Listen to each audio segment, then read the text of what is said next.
Welcome to the Kind of Funny Gamescast for Thursday, May 29th, 2025.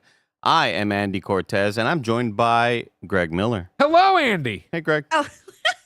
We got you. We tricked you on that Tricked one. you. We Tricked you. you. And we're also joined by twitch.tv/ParallaxStella and youtube.com/ParallaxStella. It's Stella Chung, everybody.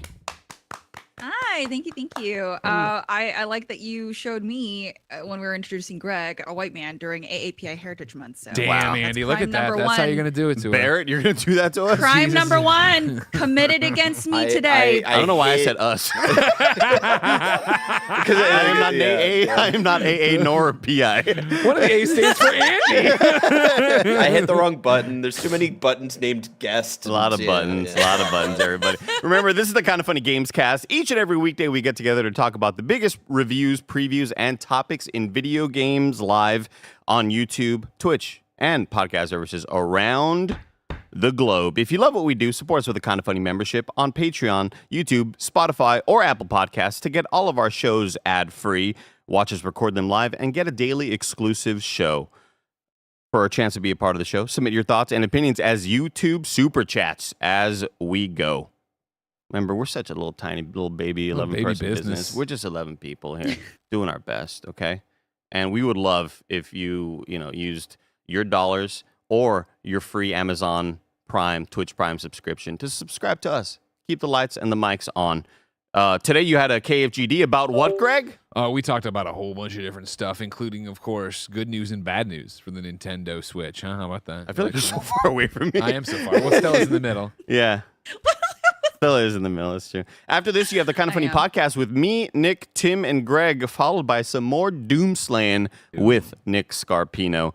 If you're a Kind of Funny member, today's Gregway is 21 minutes, all about Kind of Funny's crazy Nintendo Switch 2 plans and a couple of Spotify questions. A lot of stuff happening, Greg. Big week next week. Big week. Are we doing an overnight stream Wednesday to Thursday for the Nintendo Switch 2? You bet your ass we are. Oh, I thought you were going to say watch a Gregway to find out. I go into detail about it all there. Okay. But we talked about it on Games Daily too a little bit. We're starting to promote it. Okay, that's Wednesday good to know. next week, start watching your Nintendo Switch 2 coverage with us. Thank you to our Patreon producers, Carl Jacobs, Omega Buster, and Delaney Twining. Today we're brought to you by Mood, but we'll tell you all about that later. For now, let's start with the topic of the show. It's an Outer Worlds re-review. We're getting close, Greg. So close. Well, we think we're getting close. I guess, it's still listed as 2025. Still no date on the Outer Worlds 2. So the way it goes, Andy, is that we saw Jeff Keighley, Summer Game Fest on the horizon. Then Xbox horns in and says, you know what, Sunday we're going to do the Xbox presentation at SGF. Then we're going to do the Outer Worlds 2 presentation afterwards. Mm-hmm. And that got me percolating of like, you know what? I need to replay the Outer Worlds. We need to replay the Outer Worlds to be ready for the Outer Worlds 2. And obviously we could play it in the run-up to the actual release of the game, but that's not going to help us when we're watching on Sunday going, well, what's that? What's this? Exactly. I don't remember that. What's Spacer's Choice? That doesn't make any sense to me. Mm-hmm. And so I started percolating on that. And then, of course, my DICE co-host, Stella Chung, hit me up and said, hey, do you have a person for the Outer Worlds 2? And I'm like, hey, a lot of us are that person, but you can come be that person with us. So I said, we're going to do a re-review. Stella said she'd get in there for the re-review too. And we're jumping in today to talk about it. Stella, had you played the Outer Worlds prior to hopping in for this most recent run? Yes. Yeah, I have. I played it when it launched, and I think it was on Game Pass because I was like, wait, I can't remember if I bought it on Steam or if it was on Game Pass. I played it on Game Pass. And I played it. I loved it. I got a bunch of hours into it. I didn't finish the DLC, the murder mystery one, but okay. I might go back and replay it now because replaying it, I was like, oh my God, yeah, that's right. Fucking love this game.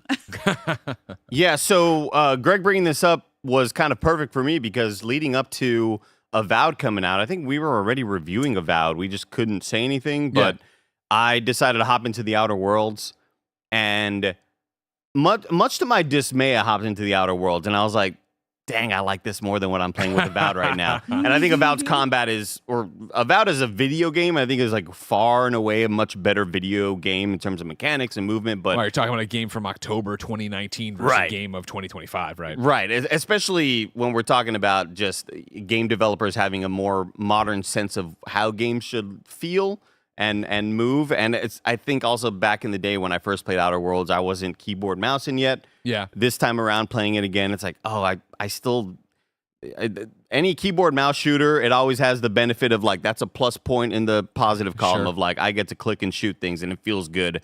But hopping back in was kind of pleasantly surprised. Really thought I'd have this review done, and then goddamn Elden Ring Night Rain had to come along and just really, really ruin the plans. So I was trying to stream, in my stream every day in May campaign. We end on Saturday, everybody. Give it Andy up for Cortez, me. everybody. Give it up for him. Every day I get home, I'm like, I just go on and go to sleep. I would play Outer Worlds at night and then hop into whatever I was reviewing afterwards. But it's going to be interesting to look back on this, Greg, because I listened to, per your request. It was a very good request by Greg Miller, who said, Andy, go ahead and listen to our first review of the Outer Worlds from when me, Fran Mirabella, and Imran Khan were on the Kind of Funny Gamescast. There it is. Oh there it my is. God. Look And at I look at these babies. Man, I'm so glad you grew your hair out. Me? Looks so much better longer. Yeah. Thank you.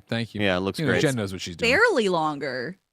Oh no, but it's just enough because it's so flat back then. It's very flat. There was no There Well, was- this is before Andy told me to spruce it up every day. Yeah, And I this spruce is it up that every was day. maybe when I was too scared to speak out and you're encourage scared. the voluminosity. Funny thing about this episode of the Okay. Gamescast, because obviously we've done this a gajillion, right? This is episode 200 and whatever. My dog Nick, where you at? Look at this episode. This number. is inserted into an episode because I was doing, I think I was on vacation or whatever during it. And so it's actually filmed in the episode where it was so hot the tiles were falling off the walls. Oh my So like the intro it's Fran, Kat Bailey, Imran, and Tim in the real episode with the Outer Worlds review from us inserted, and then Imran expands on his things there. But after he played more, right? yeah, exactly. It's hilarious to me of like, I was like, I started this episode and it turned out to be like one of the most infamous ones as you see over Tim's right shoulder or the left side of Tim's screen. You see my everything falling off in the background there. And that's the one that was in like when we got the new studio video, we made fun of that or whatever. And because of you all support, we now have a studio that has air conditioning, and we don't have to worry about the weird kind of random streaks where suddenly it hits 95 and inside of a building it's 112 or whatever. To fix it. Oh my God. No, I just took them off at that point. I was like, there's no fixing this. Also, like even less the walls, I think our like computer almost melted that day too. Yeah. Oh my God. Yeah, so obviously a nice little time travel. We'll talk about that review here in a second. But, you also helped me out, Greg, by having some other people's reviews from back when Outer Worlds first launched, and we'll kind of read them right now. And if you don't know what Outer Worlds is, it's Obsidian's video game from kind of them first going independent and then being like, this is a spiritual successor to what we did with Fallout New Vegas.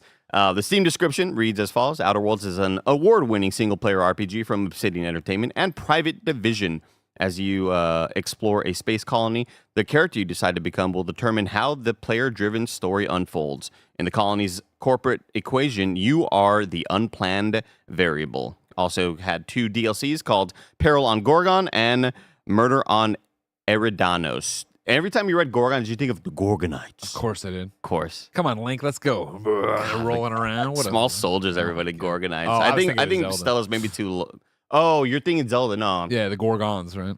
Gorgonites, man. Come on, dude. It's Sorry, small soldiers. me and Poe watched that in theaters. I just don't Me remember too. much Watched about it in theaters as well. Yeah. We have Game Informer's Joe with a 9.25 score. Says, even if the larger beats don't always land, Outer Worlds shines with a constant stream of small, bright moments, an amusing interaction with a clueless guard, a sugary corporate jingle, a brutal sneak attack, a solution to a problem you are sure won't work, but it does. The team of Obsidian excels at encouraging creative experimentation within its responsive and absurd setting, ensuring that every visit to Halcyon is full of delightful surprises. Surprise and delight.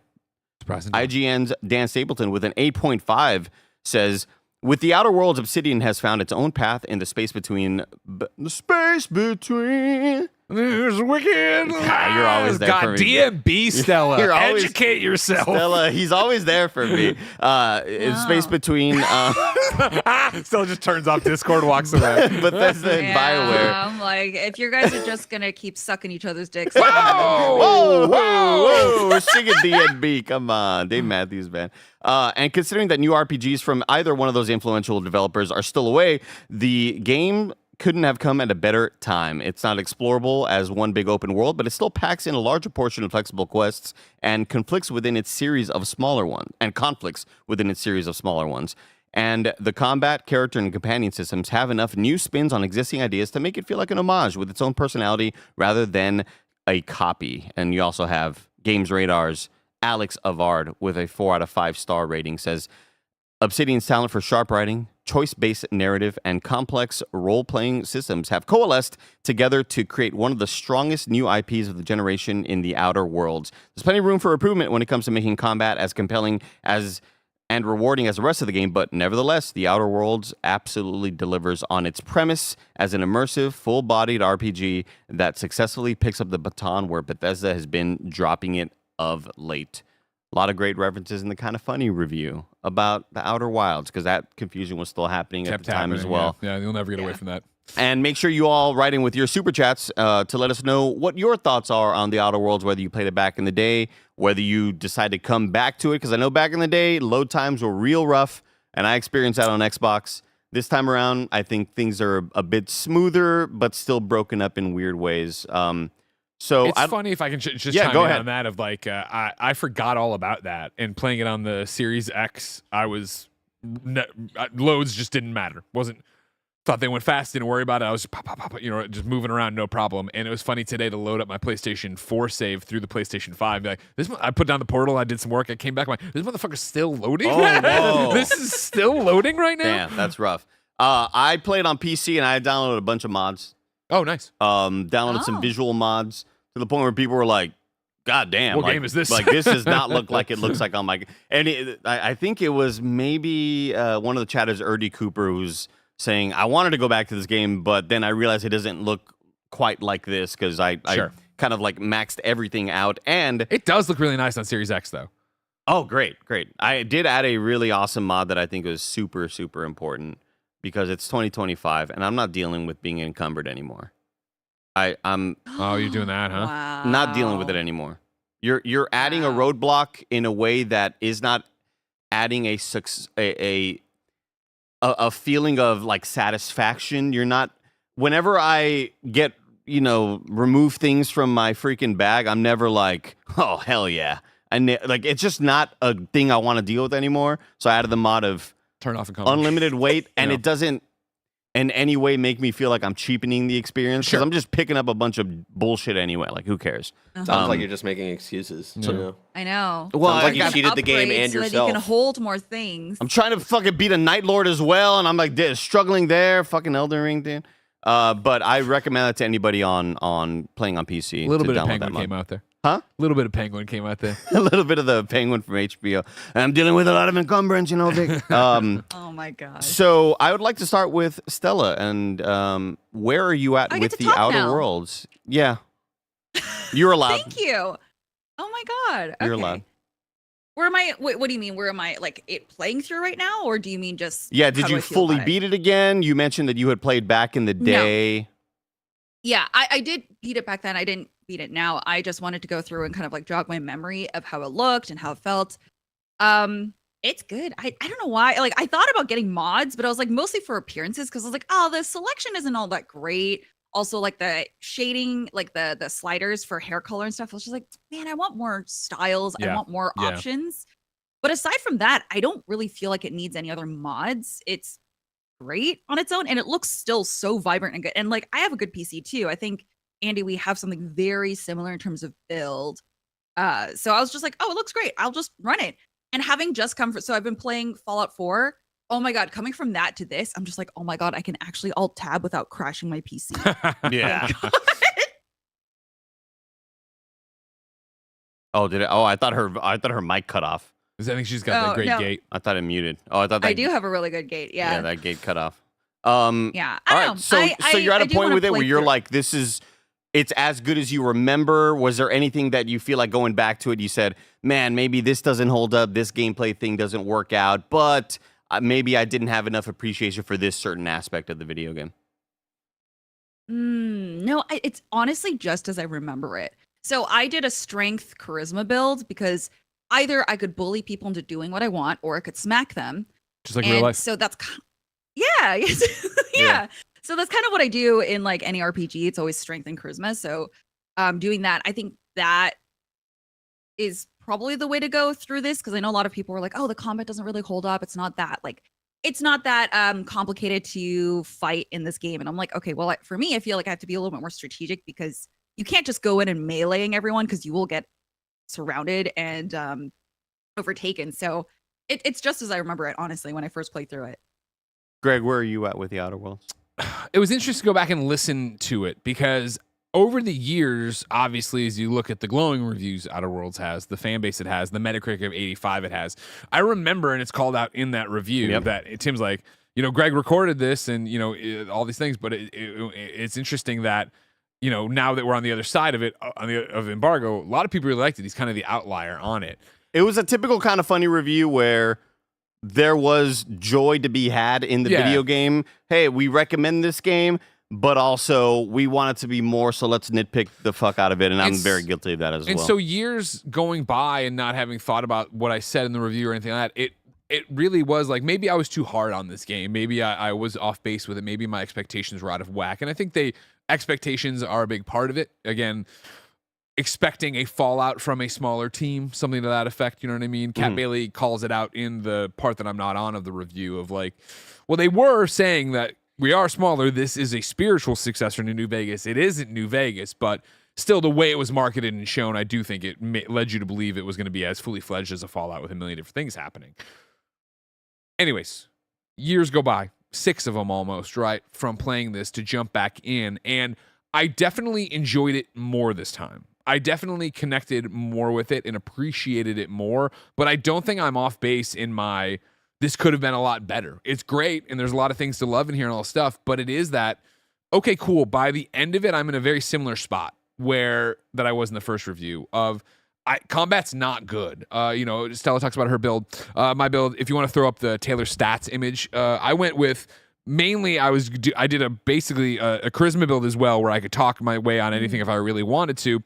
But then throughout the game, put it into one-handed melee. So I'm maxed out there at 150 on my one-handed melee because I wanted to do something different. I'm always so gun focused that for this one I was like, Taylor Swift will not be gun focused, right? Taylor Swift will in fact be. She's if you want to throw anti-weapon, yeah, exactly. She is the weapon, right?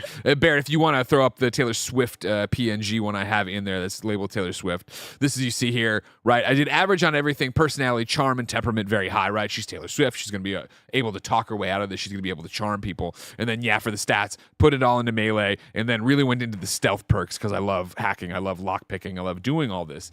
And so I feel that my expectations being lower for this version of it had me enjoy it more, right? Because again, I was like, I don't remember what I didn't like about it. But on the other side, finishing and then watching the review, it's interesting to still agree with myself where I'm like, combat just isn't up to snuff. Like, as a one-handed melee person, right? I'd done guns in my last playthrough. If you want to throw up the OG stats, Barrett, you go in here and you see like I spread it out a bit more. I was still very stealth with Jenna Evil, but I didn't do melee. I was putting into handguns and stuff, but I wanted to do something different here, so I'm just using melee and I'm running in and I am just bashing people over the head over and over again. I'm slowing down time. I'm holding it for a hard shot, hitting them, taking them out. And even when I would switch back to guns and I went back and played with my PlayStation 4 save, which was a gun build, it just isn't enjoyable. And I know since I've started watching the IGN first coverage to get up. It seems like they've really doubled down on combat. It seems like everything I complained about in the initial review and am going to complain about here, they've said for Outer Worlds 2, we are addressing, which is great because at its core, the Outer Worlds is a great RPG. I think that's the big takeaway from it. I think going through this time and being like, you know what? I remember being pretty evenly spread on my stats. This time around, I'm going to commit to things. And I committed to that one-handed melee, and I committed to, my dialogue skills of being able to persuade, lie, intimidate a bit. doing that, I think, gave me a better path this time around to what I was doing and gave me more interesting things. The example I would do is the final battle, right? The final thing you have to do before you can actually finish the game, right? Like, jumped back into my PlayStation 4 save today and went to go unlock the door to turn on the turrets to shoot the enemy. And I was like, oh, I didn't get my lockpick up in this version. Like for Xbox, I was able to turn on the turrets to shoot the guy. So I went in there and just bashed him like 3 or 4 times and he was dead. And then moved on and did my thing. And then I was also like, oh, that's interesting. On my initial playthrough, and spoilers for the Outer Worlds, I feel like you should be, I'm just going to name names, I guess. It shouldn't be that bad, I think. But like, well, I guess I don't have to. In my Xbox version here, I got to the end of the game. There's the bad guy who I don't think set up well in terms of like, I got there and I was like, I don't even know who the fuck you are. Killed him, right? Done with it. I certainly don't think it's set up well because I was spoiled by the notes that you put in here. Yeah, you're like, and I was like, whoa.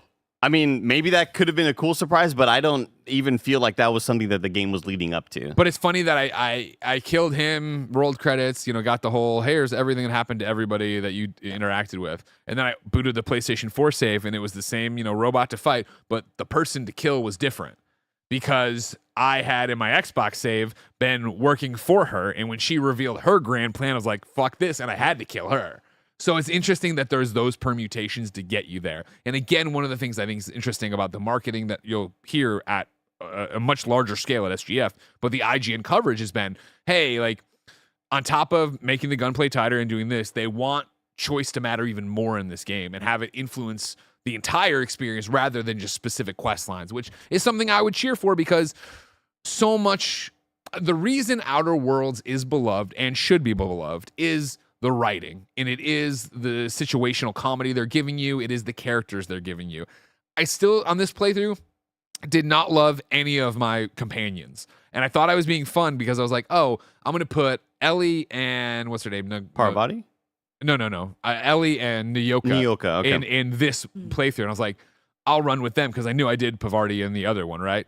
When I went back to my PlayStation 4 save at the very end and opened it, I was like, oh, I also ran with Ellie the entire time in this one, but she's so like whatever that I didn't. And maybe I should have shooken it up more, but I didn't even remember having her before. And I don't think Parvati stands out as somebody I liked a lot. Like I actually kind of found her a little bit annoying. It's why I sidelined her this time around. So there's all these Damn, things. That's a fucking take right there, Greg. That's what He finds Parvati annoying everybody like this guy. Ashley dude. Birch has she's played more enjoyable characters. I'll say that. Okay? I'll say that right there. I haven't seen it. This is her best character. This is her best character. Sweet. Is she annoying because she annoys you with her kindness, Greg? Yeah, pretty much. It's the Michael Scott meme. It's the I'm sorry I annoyed you. Like I was just trying to be your friend, But all that said, to put it aside and put a God. pin in and let the conversation get away from me and let Stella talk, of course, during her month.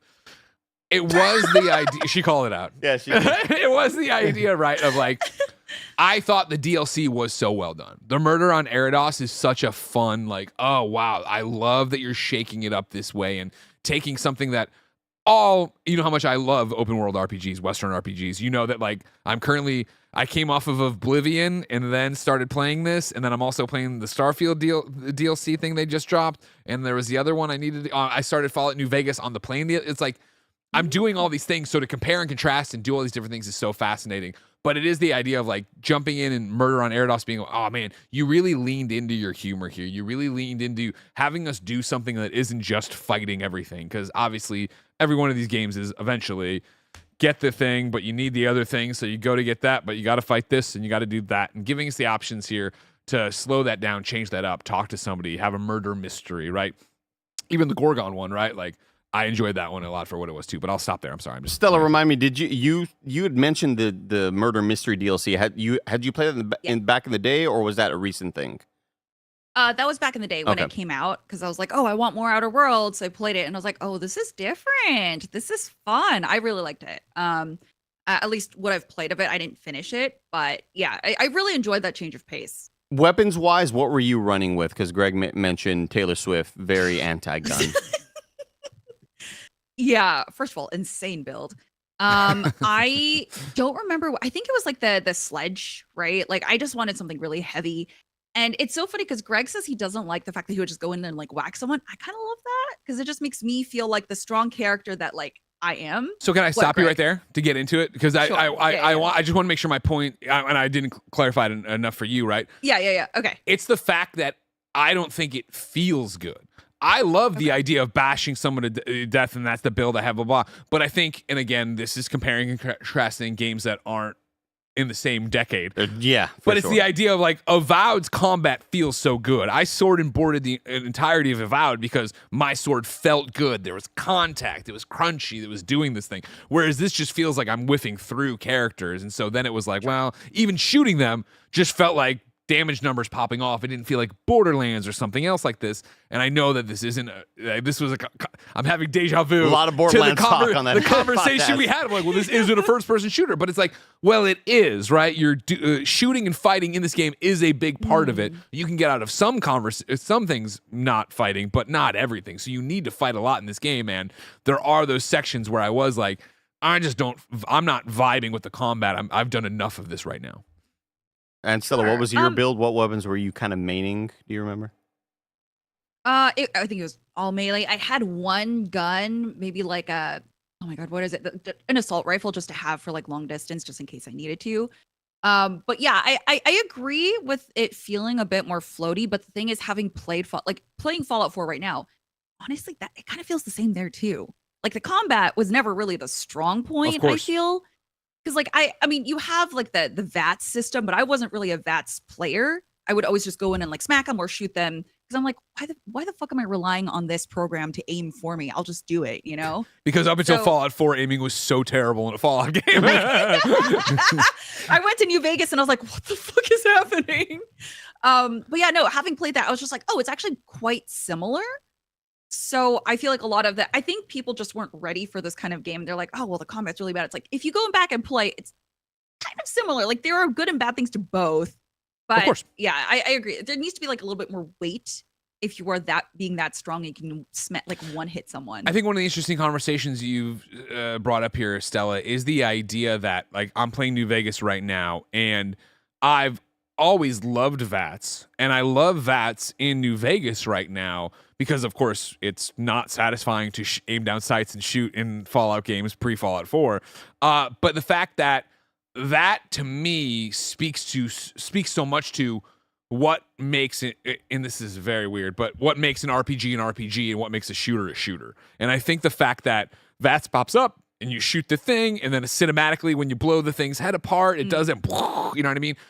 You see your ability points tick off as you go, to me makes it feel like, oh, this is a game that's not about combat that way. Whereas to get to Outer Worlds and have it be, yeah, you can slow down time, but that's draining really, really quickly, even with me putting on a bunch of fixes for it, right? It's draining so quickly that it feels like so many other action games and shooters we've done before. And I would think, to talk about where I hope it's going with Outer Worlds 2, and it seems to based on preview coverage, right? It speaks to me in a way that I know this is going to come up and piss some people off, but Starfield. I think Starfield's shooting feels so good. I thought combat in Starfield felt good, and I never missed VATS, nor did I go, oh my God, I don't like time doing dilation. this. Yeah, exactly. And I think like that's where the open world RPG combat is gone now in a 2025 or a modern setting, since of course Starfield was in 2025. But you know what I mean? Right. I feel like that was, you say like people weren't ready for this. I think it might have just been that it was almost a game out of time, where it was beyond what Fallout was doing with its VAT system, but it wasn't to where a competent shooter feels like in even a Starfield, where it's not the main purpose, but it's there. I'm about 15 hours in. I love this game. I think I like it a lot more certainly than I did back in the day, and I think a lot of it is just the appreciation of the writing. 100%. And I will always think of the Tim Geddes term of like the chip damage humor, where it's never going to be the biggest laugh you've ever had, but there are enough chuckle-worthy moments of like, wow, that's a clever little line on the right. Oh, wow, this character's really kooky. Yeah, quirky. In ways that I expected to go back to this game and feel a lot more cringy about what's their view going to be on capitalism, and how are they, what are the jokes that they're going to do? But it's fucking hilarious. Like there are a lot of clever writing moments. I was never, ever able to stealth melee anybody in the game. I don't know if that's a thing that exists. Like, were you all able to ever walk up behind something? Because my sneak is very high on my level. Yeah. But I was never able to just like whack somebody in the back. I was, but again, I was building this one-handed melee build specifically kind of for that, because that was my vision of it, not being a strong character, but being a character that could use the weapon and take you out. And so I would say the last fourth I could sneak up on people, but the sight lines were so weird. You hit one and they have that much health left, they alert everybody and you're just into it anyway. Stella, how much Starfield did you play? Enough. Okay. So Yeah. I was kind of in a weird space with this game and then with Starfield, kind of like this weird kind of roller coaster where after Baldur's Gate 3, I will never forget being on the Starfield review and being in a room with a really important NPC that like, he's doing some fucked up stuff. I'm gonna kill his ass. Pap, pap, Yeah. pap. Ow, stop that. What are you Bullets go doing? through his head. No, Ow. doesn't even know. doesn't even react. Just sits there, and I'm like, oh man, That this sucks. is that kind of game. Yeah. And found it so refreshing to be playing the Outer Worlds and not only enjoy the characters more and enjoy the story and the writing a lot more, but having a moment recently on stream where a guy's just being like, I never kill anybody in these games unless like You have to. super villain. And even then I'm like, Really? maybe I'll let you Okay. off the hook because I want to see where the game developers want you to go with it, right? I love like seeing, how hard did they cook here? And how far will this storyline go if I actually let you keep on going? But having a moment of this dude talking to mad shit to me and being like, you know what? Fucking, I forgot his name. I think it was like Niles, I think his name was.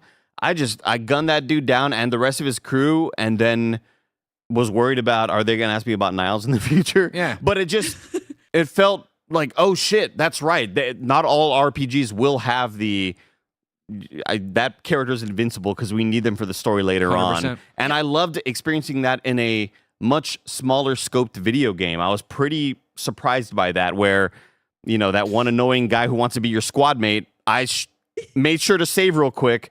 Then I shot him and killed him and was like, oh yeah, that's right. Everybody reacts and gets pissed off. And then let me load that save because I don't actually want to do that. Yeah, no, I think that's one of the things, hats off to Outer Worlds, is the fact that, like, I remember how disappointing that was in Starfield, like you're talking about, right after Baldur's Gate, to walk in, I just started shooting up Constellation and like no reaction. I'm like, oh, this sucks. Yeah. This sucks. And this game, the way Obsidian talked about it and made it was meant that they'd love you to replay it multiple times, right? So it would be that, have this build, have that build, but go through and, like I'm talking about, I have different end bosses based on how my story played out. Different people you team up with are going to lead you to different, obviously, end goals and end objectives, let alone little things like that. If kill them, cool, and you eliminate the quests, but you were able to do that thing. Like, yeah, that permutation is so nice, and I think it's one of those things that's always so hard to quantify.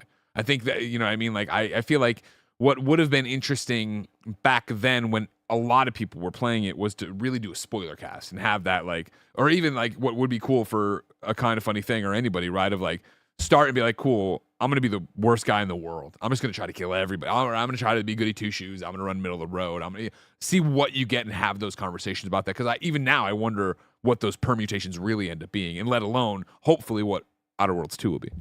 Well, I'm look forward to diving deeper into future conversations on our future thoughts of Outer Worlds 2, as well as the rest of how we feel about Outer Worlds 1. But we have to hear a word from our sponsors. This episode is brought to you by Mood. Let me tell you about the online cannabis company that's revolutionizing how we deal with life's challenges. From sleepless nights to stress-filled days, Mood.com has created an entire line of functional gummies that target specific health concerns with 100% federally legal THC blends. They'll deliver them discreetly right to your doorstep, and you can get 20% off your first order at Mood.com with promo code KINDAFUNNY. I've been having a great time trying out their different gummies, and I'm loving how each one feels. Their Sleepy Time gummies will knock you out in about 15 minutes flat. No hangovers, no grogginess. Not only does Mood stand behind everything with an industry-leading 100-day satisfaction guarantee, but as I mentioned, listeners get 20% off their first order with code KINDAFUNNY. So head to Mood.com, browse their amazing selection of functional gummies, and find the perfect gummy for whatever you are dealing with. And please remember to use promo code KINDAFUNNY at checkout to save 20% on your first order. Again, that's Mood.com, promo code KINDAFUNNY for 20% off. Gregory, Hey, buddy. Remind me, did you play the DLC? I did. Played them both. Okay, so I made a mistake. I shouldn't have started the DLC. Ah. I have not beaten the base game, Okay. but I love me a murder mystery. I love me a whodunit. Well, I think you did the right thing because remember the way it works is when you're about to go into endgame of the main story, they're like, "Cool, make a save here because you can't do anything after." Right. Oh, word? Yeah, it's not. You don't come back to your thing, so you have to anything you want to do, side quest, DLC, whatever. You have to have a save before that. Gotcha. So it did pop up, and I said, "Let me do this Hell whodunit." yeah, you did. Yeah. But I'll tell you what, like I think it's really fascinating. I think it's interesting, and I love kind of doing the reading of clues and like, oh, they keep on mentioning this in the dialogue, and these characters keep saying this. I wonder, and I loved having that sort of. It's a really fun kind of murder mystery thing that experience with like Twitch chat and YouTube chat, but it really kind of broke up my momentum. Oh yeah. And Yeah, they definitely are gear shifts Yeah. in what you're doing, which I appreciated after having done. Every time did this for you. Every time on Xbox when you start the game, it's like, by the way, you can't. You got the DLCs, but you can't do them till this. I'm like, okay, can I dismiss this forever? But whatever. It tells you. like the splash the level screens or whatever. you need to do or whatever. And so I was very. I'm gonna wait until I'm way higher level or whatever to go do it. So I went in there. When I finished Murder on Eridos, I came back and I was like, all right, now we're into. I literally was like, all right, let's go. And then it was like right into the end of the game. I haven't touched the other DLC. Can either of y'all give me a little rundown on what the other DLC is? The Gorgon, whatever. I want to give Gorgon you the Knights? official description. I like to Yeah, do give me that. the official description. And And did you play that one back in the day also, Stella? I did. This one I think I finished, but the other one I didn't because that came out like a year later. So I think this one is about you go to like it's a planet. Gorgon is the planet, and you look at, or I think you're exploring what exactly happened on Gorgon because there were like experiments taking place. So it's kind of like a discover as you go sort of adventure, and you're just like, what the fuck happened here? Yeah, the idea is, you're yeah. going, you get hired. I was trying to find the official description. I couldn't get it done, but Stella's doing a great job. You get hired, to go to this planet and figure out what they were working on and what went wrong. It's a daughter looking for information about her mom, who's one of the scientists there. And then by hook and crook, things start to go sour and south until you get further and further into what actually happened. And it's actually cool playing it, especially. I'm trying to find the official description and couldn't come up with it, but I do find the IGN review, right? And from back in the day where Dan Stapleton says the 11-month gap between the launch of the Outer Worlds and its first DLC feels a little odd. I can't imagine. I'm so glad. This is one of those great occasions of playing, Game of the Year editions, right? Where you have everything at once. Because for me, dropping in, immediately the girl you just saw there with the vest who gives you the mission, I was like, oh, damn, we're flirting? This is super sexy. I like this. You should be on my crew or whatever. And I think I'm so in the vibe and so in that when you get into it and get like, again, we could ruin, but we won't spoil. But like you get like revelations there that then recontextualize what's happening outside and the rest of the game. I was like, oh, that's really a nice addition. Whereas if it was 11 months later, I jumped in there, I'd be like, all right, cool, whatever. You know what I mean? Do the thing and be done with it. I liked playing it this way for sure. Stella, how much time did you put into Avowed, if at all? Did you play Avowed? I didn't play. I didn't have time to get around to it, but I do hear the combat is really good, and you can steal everything. So I'm just like, I'm in. Yeah, you can steal everything, which is also kind of felt like a kind of a neat little way out of dealing with a crime system because you're a person of governmental privilege, so they're just like you steal, and they're like, "Oh, you're the guy. Never mind, you're chill." So like that's the real. No. That's kind of like the narrative reason. I think it's also just like a writing loophole of like, well, it's gonna take a lot of programming time to like kind of deal with people running up to you and be like, "Hey, stop that!" And you happen to So be we'll like, just this time make you the cop. "Yeah, you are the cop." Yeah. Oh no. But I will say that when enjoying the Outer Worlds recently, and how much I love the not only the narrative, but I think just character writing is like where it's strongest. I don't necessarily think that those things would translate very well at all. I think one is a very, this is supposed to be tongue-in-cheek. This is supposed to be humorous about capitalism. We are making fun of corporations and how, everybody just sort of takes advantage of the people. The worker. But then Avowed on the flip side, trying to be a lot more self-serious. I still think that some of those comedic moments could happen in Avowed, where I think of the one time that on area number 3 in Avowed, I'm loving it. I'm like, finally, this is the kind of the game I was looking for this whole time. where the combat and the traversal have kicked ass this entire time. I just haven't really vibed with anything story-wise. And then there's a little switch on the wall in a little dungeon area. And I flip the switch, and then a big-ass fucking log with spikes falls down and, like, hits me. I'm like, oh, shit, what the fuck was that? And there's a little note next to the switch that I go up to read after the fact, and it says, under no circumstances should you flip this switch. I'm like, oh, that's good. That's cheeky. Yeah. That's cute, right? And for a lot of what I'm seeing in the Outer Worlds, where it's like, God damn, there's like every 10 minutes I'm getting something I'm really enjoying, or story hooks with really, really big repercussions that I think are fascinating. And oh wow, who am I gonna pick between these two factions? Oh shit, I can actually, because my skills are high enough, make them become friends and then have them work through these things and take on another corporation. That shit rocks. And I'm really, really hoping that a lot of that DNA pushes through to the Outer Worlds too. Oh, I think it will. Because like Sure it will. I am so stoked now knowing that like Outer Worlds writing, I am such a fan of. Avowed combat and movement and traversal and just everything gameplay feel wise. Yeah. Amazing.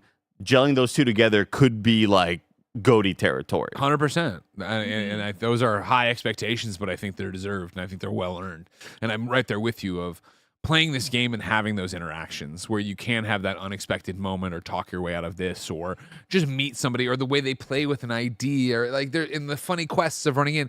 There's so many little, I wouldn't say quests even. There's so many little moments in the Outer Worlds that stand out as being really funny. When I think of Avowed, I don't have that. Avowed is the combat for me, right? And I think even, again, playing so many Bethesda and Obsidian RPGs all at once here, it's fun to jump into Avowed and Stella, or I'm sorry, Outer Worlds, and Stella called it out at the front, right? Of just like how vibrant the world is and how colorful and lived in the world is, especially coming from Starfield, where I was like, I'd been playing Outer Worlds for a while. Starfield dropped that creation. I went and played that for a night, coming back here and be like, oh man, like this is actually a really great snapshot, I think, of why so many people were disappointed in Starfield, where Outer Worlds feels like I'm in space and anything can happen and every planet is different and everything feels very, and there's comedy and there's this and there's giant weird creatures and da-da-da-da-da. I would disagree there because it felt like every planet contracted the same like city planner. Sure. And just always had like the road with the light in it. Like, how does every planet have this same road system? Like, well, I mean, they all came out here as colonists. But right? it felt very much like just kind of copy paste, where it's like the rocks are different colored, the sky's different colored, but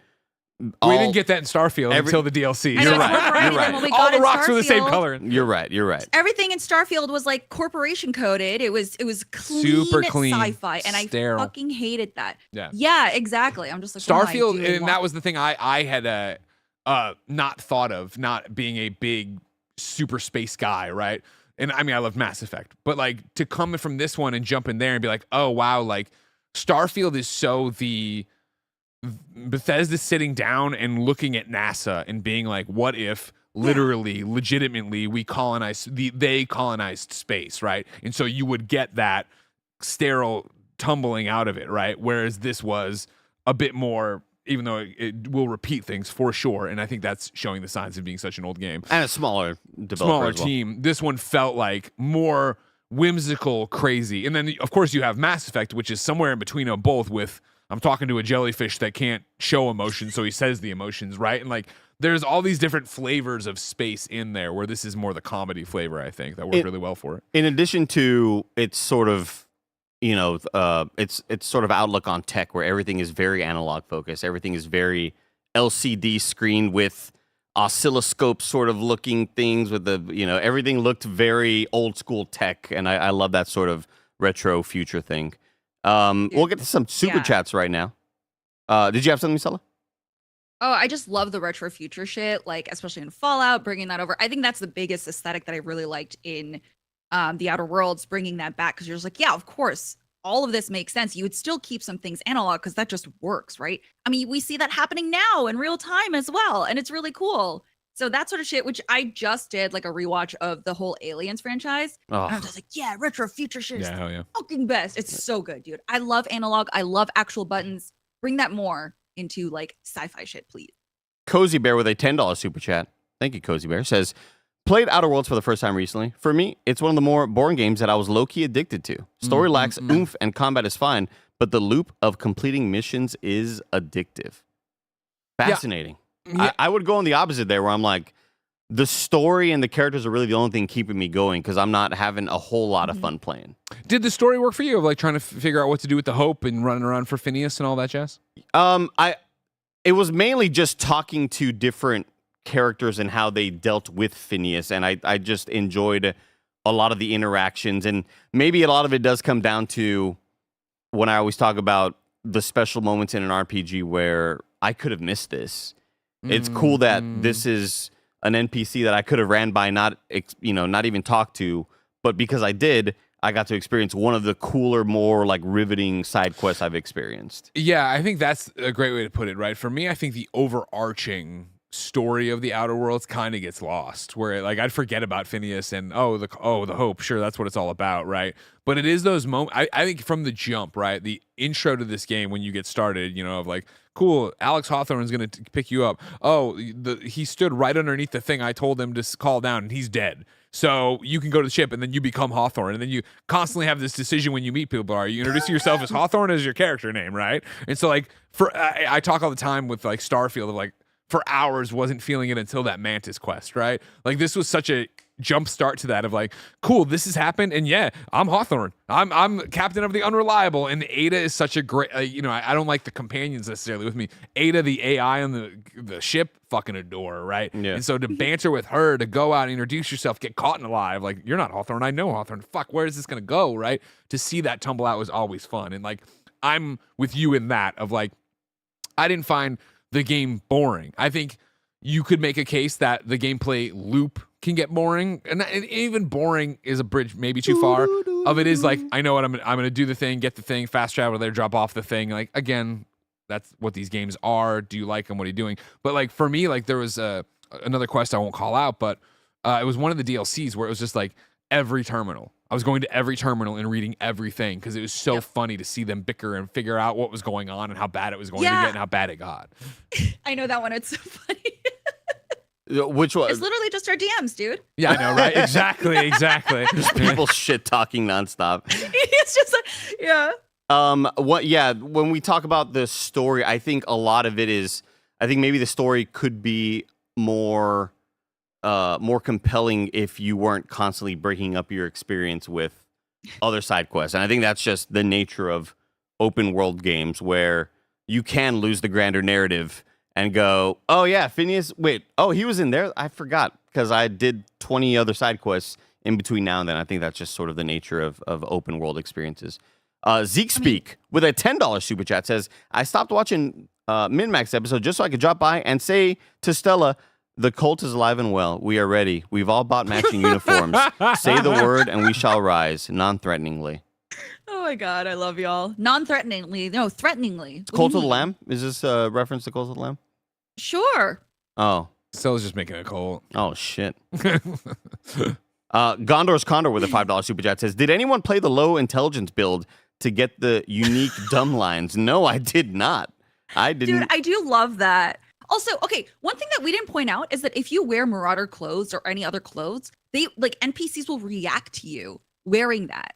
Like, so in the beginning, not to derail this thing, please, but like in the beginning, when you like kill Marauders, you can wear their clothes because it's like 1 point higher armor. And then you try to walk into the first city you come across. And they're just like, oh, you probably shouldn't be wearing that. I'm like, oh my God. I totally forgot about that. There's like little details where it's like, oh shit, they didn't have to add that in, but they did. And now the environment is reacting to you, which is really fucking cool. My favorite thing. I mean, anything that's, if there are any conditional moments in games, that's the stuff that's like, oh, that's the special developer sauce that they put on here that was like the secret menu that you have to ask for. Shout out to Chad, who helped me out when I played Bloodborne, because if you beat freaking Ludwig the Accursed, and then you put on the church outfit, then he talks to you like you were one. That's so cool. I love. That's like some of my favorite shit in video games. Wish I could help you. I was fashion over function. So I just wore that pink and white Rizzo's armor, and then I got it for everybody on the crew. So we just ran around matching. You were in just pink a and match. white. Oh, I love that. Yeah. And then it'd be like, cute. then it would get like that. It had the one I was using had buff defense, but it brought down my stealth. So I'd get to like things that I should be able to hack, and I'd be like, all right, hold on. Get naked, put on the other get suit, naked, come put on my weird hacker glasses, hack it, and then get back in the Rizzo's thing so we look cool. We gotta look cool. The hacking left a bit to be desired. I wish it was. I wish there was a little bit of a mini game there. Maybe even along with the lock picking, holding there and just hitting the button was like, I love that I can kind of lock pick whatever I want because my skills are so high. Were you sort of spec'd into lock picking, Stella? No, but I kind of didn't mind it, especially coming from like Fallout, where I'm just like, oh my God, I have to do this again, even though I'm like maxed out. So it's kind of, I feel like maybe if you're lower level, it would be nice to have a mini game, but then like as you get higher level, you don't have to, which would be really nice. But coming from that, I'm just like, okay, I'm kind of glad I don't have to like sit here and just like do this whole thing. Also, the lock picking in Fallout is okay, but like I kind of enjoy just walking up to something and holding down E. I do appreciate a good mini game though. I love a good mini game. Yeah. Yeah. I get it. Like maybe not obviously the Oblivion remake is kind of Fuck that. tougher That's and no good. weird. We don't like that. Yeah. We don't like that mini game. Not that But one. like it is fun looking back at when we replayed Mass Effect 1 when we had Nick run through Mass Effect 1 for the first time when he played Evil Nick, and the mini games of matching the text when you're hacking stuff. I love these little moments in video games. Yeah, I even for me, there's still a satisfaction in the old school Fallout spin the lockpick. I do like those, and again, it's always that like the little wiggle and you stop and you find the right spot like that. Kebabs with a super chat says, "How does Spacer's Choice compare to the original?" Oh, the different versions of the game. I think I was still playing the original. I did the Game Pass version, and if memory serves, chat was saying, or somebody said that the Game Pass version isn't Spacer's Choice. Spacer's Choice is the one you'd buy and get. I think, unless I'm speaking out of school, somebody tell me what I got off Game Pass was the 4K whatever version, all that jazz. Which I never noticed. I thought the game looked great on but I'm dumb eyes, but I thought it looked fun. I think when I first played it, it was obviously the standard edition or whatever, and then I bought Spacer's Choice, a couple months ago when I did decide to start it up. So I wish I could tell you the differences because I think I may have negated any differences with mods that I ended up downloading anyway. Do you know which version you use, Stella? I did both. So I played the Xbox version when it first came out, and then I finished it on that, and now I'm playing on Steam. So, and I think that one is the Spacer's Choice by default. I think so. When I started it up, it said Spacer's Choice. So I was like, okay, all right.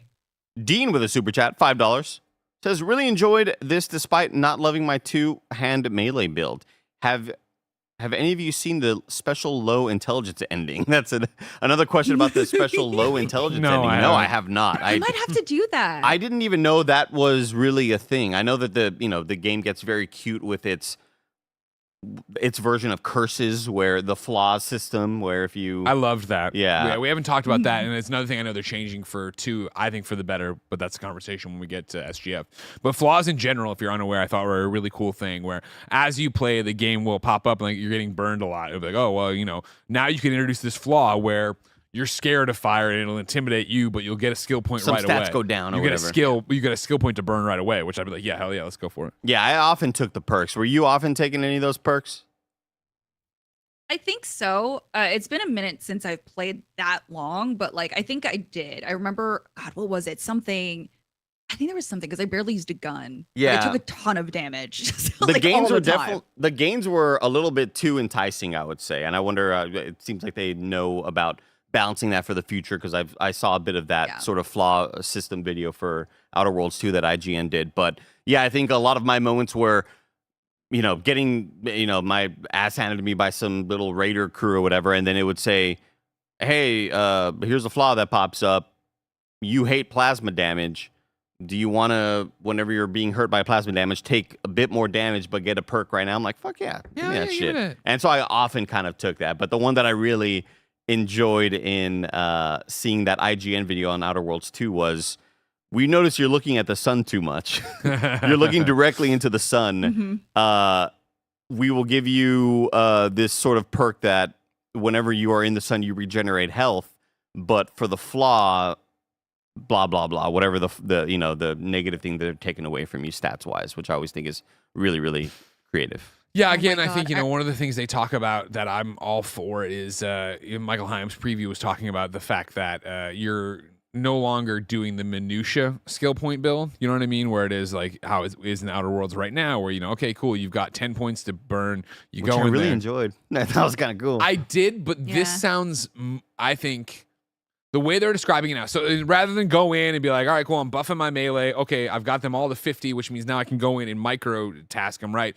You're getting similar to, it sounds like flaws, but perks there that you're putting in that I think are really going to shake up people's builds quicker and really deviate you more where, there's 6 years in between my save files here, right? But it's like, even though I went all in on one-handed melee, the rest of my build's pretty much the same, even though I didn't know I was doing it that way. I'd love it rather be that you and I sit down in Stella 2, sit down for the Outer Worlds 2 review, and it is like, oh, well, I did this and I did that, which meant I'm staring into the sun. But I took the one, I know there's one in there of like, you have to accept every flaw that's given to you, but you get X, Y, and Z. Like, I love that stuff where it seems a lot of if this, then that for Outer Worlds 2, which I think works better for hey, we're making a smaller RPG that we want you to play multiple times. Stella, do you have any thoughts on what you would love to see improved for the sequel? Yeah, I guess probably the combat, just a little bit more replayability with that, just because I do like having the different methods. I don't like stealth, but like having that as an option is probably great too. So expanding more into that.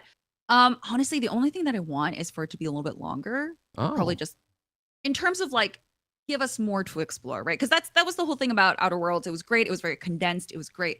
And I really liked it. But I'm going through Fallout 4 right now, and that map is huge. Yeah. And it might almost be to its detriment because, again, like you were saying about missing the main story, I'm here running around doing all sorts of shit, just exploring. And my son's missing, but like, hey man, this settlement needs help. So it's like, get the fuck out of I here, think Preston. yeah. But it's kind of nice having that option to run around and explore more of this world, because for me, when I play games like this, as a huge fan of Futurama and Firefly, this Outer Worlds gave me a lot of that feeling, and I love this kind of sci-fi, especially in space. So I was like, I want to run around more. I want to find more abandoned settlements or anything like that. So a more expanded map would be great. It doesn't need to be huge, but more expanded map, which would then add more playtime into the game, I think, because I don't need like a story. I don't need quest lines all the time. I just like exploring, especially in a world like this where it's unique. Yeah, I think honestly that's one of the things I say in the Outer Worlds 1 review is that this isn't a Fallout. It isn't you're not really exploring, right? This is you land your ship, you go to the thing, it'll give you the next thing, you go to the thing. If there is a building on the map, it is there because there will be a quest in it. It's not just to go fuck around in, right? It'll be a main quest or what a side quest, but right. You know what I'm saying.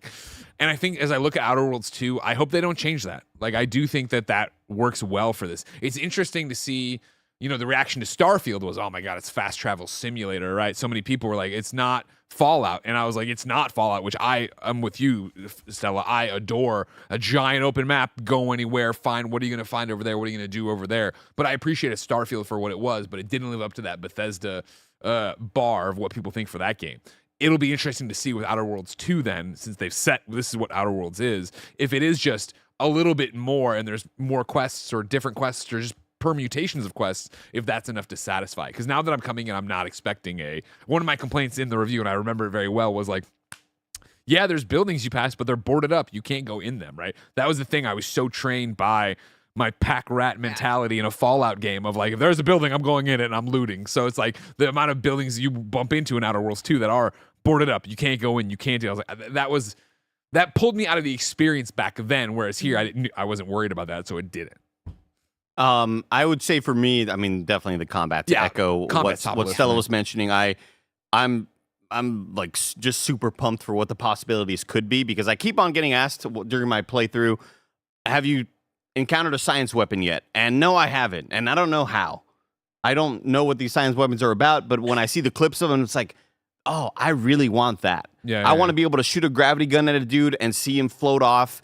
Whenever there's just silly physics shit in these like Bethesda-esque games, it always brings a smile to my face. And the other day having a big ass Raptidon charge me down and like jump and leap at me, but we killed him in midair and he just kept on zooming by me like way the fuck. And it's like, that shit is always hilarious and brings joy to my gameplay experience. So to see what Obsidian was able to do with Avowed and seeing a lot of their different magic spells and how sometimes they can, enemies can float. I always think about how much fun I had with Mass Effect 3 with make that enemy behind cover float and then have somebody shoot them or have somebody use the throw ability. Like I'm such a fan of shit like that in games. And if there are any weapons that can kind of help me live that power fantasy, it's so fun to experience that shit. I'm super pumped to see how creative they can get with the combat. I think like I don't want to get my hopes up too much for the Outer Worlds 2, but like we've seen what they can do with writing, we've seen what they can do with combat and traversal and exploration, especially. Avowed had like you should really play Avowed, Stella. It's like it is exactly what you're looking for just exploration because it is the like you put this in the encyclopedia for like every corner there will always be a little thing for you. Every little nook and cranny, every hidden spot you think, oh, maybe I should check that. Of course, there's treasure there. Yeah, and you're always rewarded for going down a different and it's path. always fun doing so because that. the movement and traversal and climbing is really fun and intuitive and forgiving, and it never feels like a pain in the ass. We have a super chat here from Demon Hacker who says, I want more environmental interaction during convo. I would like for you to expand upon that. Oh, you don't got a super chat again? Give us $12 more, actually. No, just re-comment in the YouTube channel. Let me know exactly what that means. And we have Rudio who says, drink more water. Rudio, I got water in here, bro. Don't worry about it. What are you Dude, someone drinking? came into my chat yesterday. It was Rudio. Yeah, I was like, oh, I know. I've been drinking my water, but I know Andy hasn't today. And I was like, no, he probably has not. I have water in here with half of a Monster. Oh. And liquid IV. All in Andy, that's a concoction. That is not good that's for not you. good, Andy. Don't do that. No, Just drink okay, the like water. actually, We should put the if heart you're not rate drinking monitor enough on water, you. So good. yeah, if you're not drinking enough water, liquid IV is not good for you. I Like, drink the a whole lot of point water. Okay, I drink good. a lot of How water. much of it is Monster, though? I only do that at work. Okay, cool. At home, I have the Brita that I'm always filling up. Yeah. Always refilling my little Brita. Kind of wish I had a bigger Brita. I did buy a bigger Brita, but I have, I have no. Why do you have a Brit? We have like a refrigerator. Like, yeah, but I gotta like leave water. the room and stuff. It's so far. It's quite a All right. jaunt. It's quite a jaunt. He's streaming every day. feels in like May. a waste of water. every day in May, and then we're gonna goon in June. Is what somebody suggested. Oh my god! Somebody in chat was like, after Saying every that day to in your May, boss is crazy. time to goon in June. So shout out Rudio for watching out for my water drinking habits. I appreciate that. Demon Hacker, let me see if they expanded upon this. Says, I hate that when the person just turns to you and talks to you like it does a looped animation. I want them maybe walking around acting more like a human. Okay, I can feel that. I think you're not gonna get that. you're definitely not going to get that. I think, that definitely comes with a lot more years of polish and a lot more budget when I think of Cyberpunk, where I'm looking at Jackie talking to me, and Jackie's sitting there, and he's like, and he looks down at his hands and kind of like scratches his hand while it's like, whoa, this is like real big budget shit. I don't think you're going to get that, Demon Hacker. Do you think we'll get that, Stella?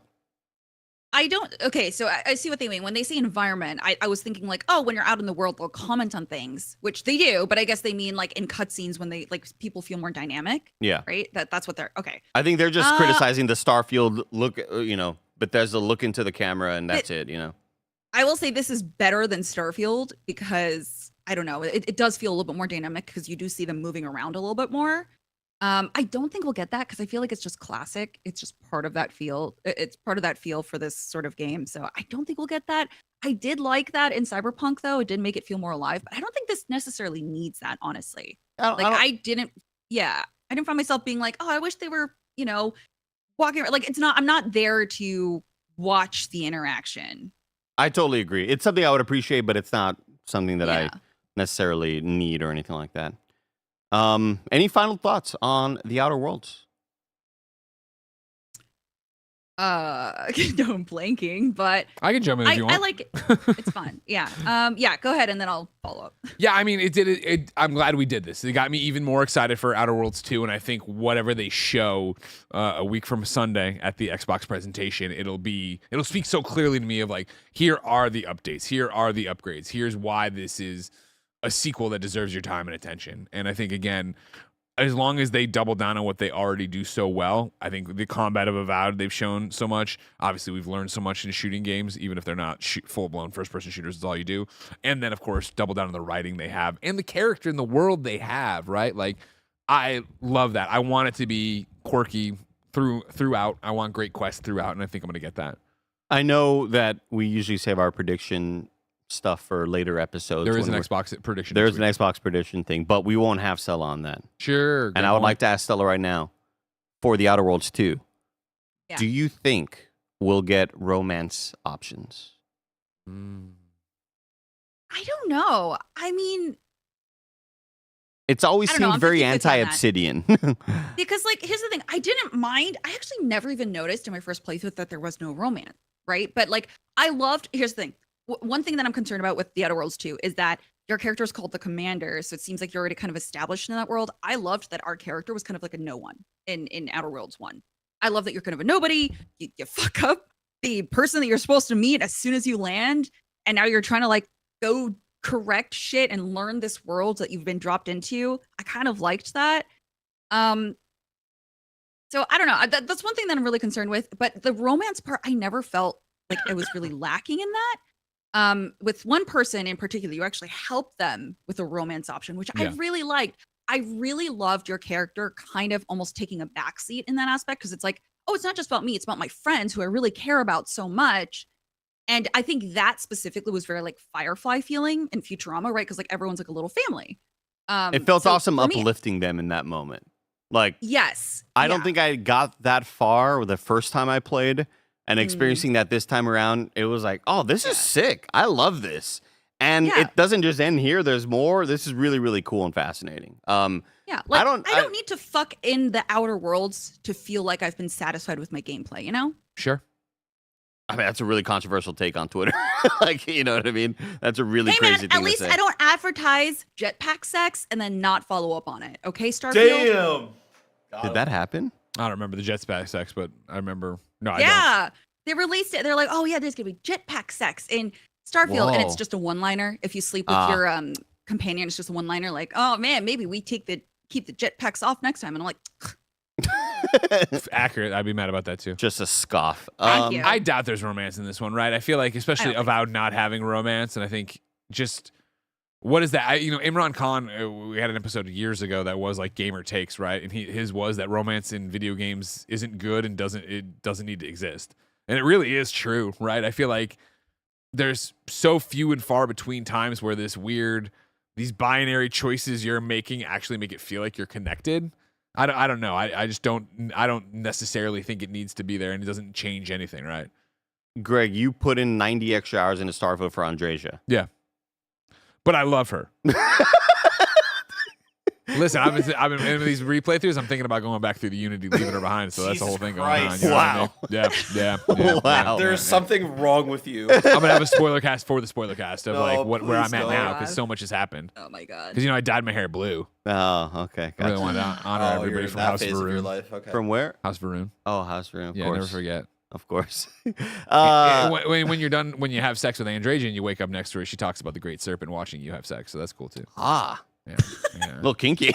man. A little voyeuristic, Yeah, the Great you know, I love Serpent. to. Yeah. It's the But Great anyways, Serpent but sitting for real, in the two great serpents in one to reel room. it back in, right? Oh Like my I don't God. even being now in a relationship with Andreja, right? Being in love in the game, having her as my romanced option.